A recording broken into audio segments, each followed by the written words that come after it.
AB Shetty ಸ್ಮಾರಕ ದಂತ ಮಹಾವಿದ್ಯಾಲಯ, ಸಾರ್ವಜನಿಕ ದಂತ ಆರೋಗ್ಯ ವಿಭಾಗ, ನಿಟ್ಟೆ ವಿಶ್ವವಿದ್ಯಾಲಯ ದೇರಳಕಟ್ಟೆ ಇದರ ಸಹಯೋಗದೊಂದಿಗೆ ಉಚಿತ ದಂತ ಚಿಕಿತ್ಸಾ ಶಿಬಿರವು ಮಂಗಳೂರಿನ ಸರೋಶ್ ಇನ್ಸ್ಟಿಟ್ಯೂಟ್ ಆಫ್ ಹೋಟೆಲ್ ಅಡ್ಮಿನಿಸ್ಟ್ರೇಷನ್ನಲ್ಲಿ ಯಶಸ್ವಿಯಾಗಿ ನೆರವೇರಿತು.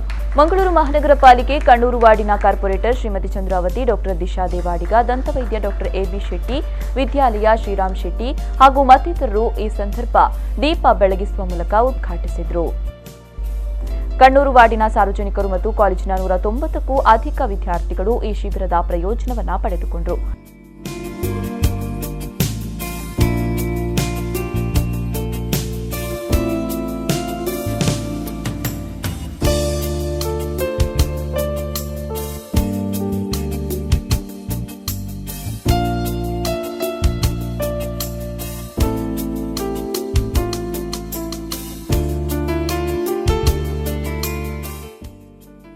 ಈ ಸಂದರ್ಭ ರೋಟರಿ ಆಕ್ಟ್ ಕ್ಲಬ್ನ ಸರೋಶ್ ಕಾಲೇಜಿನ ಸಂಯೋಜಕಿಯಾದ ರೈನಾ ಬರೆಟ್ಟೋ, ಅಧ್ಯಕ್ಷರಾದ ರಮೀಜ್ ಶೇಖ್, ಪ್ರಾಂಶುಪಾಲರಾದ ಅಮರ್ ಚರಿಯನ್ ಉಪಸ್ಥಿತರಿದ್ದರು.